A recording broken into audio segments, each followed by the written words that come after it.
Эрдэнэчим гишүүн өчигдөр бүрэгдээр туулан агнаснаа Facebook хуудсанда тавьсан. Харин иргэдийн шүүмжлэлээр бөмбөгдүүлснийхээ дараа туулаа нь чихмэл байсан гэдэг тайлбар хийлээ. Юунд мэдрэмж боёлыг гэж байгаа юм байна. Тий. Одоо муурын ихгээ боёлоо гэж байгаа. Одоо боёлыг гэж.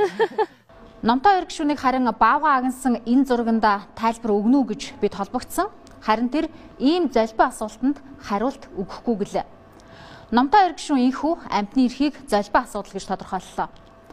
Бас хин нэгний авалсан баавгааны хажууд очиж зураг авахулсан. Гэхдээ хизээ гэдгийг санахгүй байна гэдэг тайлбарыг утсаар өглөө.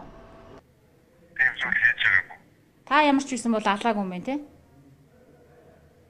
Авлаагүй гэж ярьдаг юм. Авлаагүй юм те? Тий.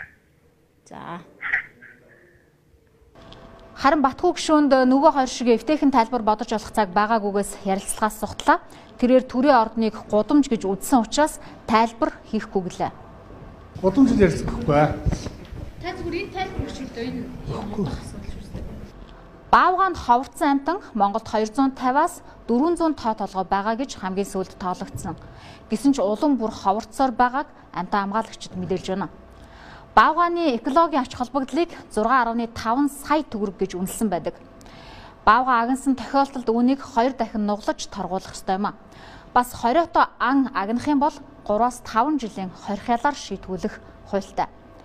Энэ бүхнийг үндэслэж бодиттой баримтанд байхад хэрэг үүсгэх үндсэлтэй юм байна.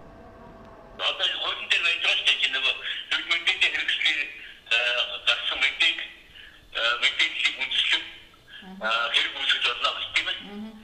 Тэрний үндэслэж одоо ажлаа хийх байхгүй юу? Цаадаа хайртай журналистууд интервьюд хийгээд хоёр хэвчээж удаа. Ийхүү Эрдэнэчим гишүүн бүрэгдээр чихмэл тулаан агнуулсан гэдэг тайлбар өгч Номтой хоёр гишүүн хин нэгний авалсан баавгааны хажууд очиж зураг авахулсан болж таарлаа. Харин Батхүү гишүүний хувьд төрийн ордон гудамж учраас тэнд ярилцлага өгч болдгүй юм байна. Улс орныг хөгжил рүү хөтлөж байх ёстой гишүүд амьтны амь хориож явсандаа ийм тайлбарууд хийлээ. Байгаль орчны яам, цагдаагийн газар, мэргэжлийн хяналтын газрууд ийм баримтууд байхад яагаад зүгээр сууж байгааг бид дараагийн удаад асуух болно. Харин 2016 онд амчин гишүүд хаана байх ёстойг сонгогчид сонгоод өгөх байхаа.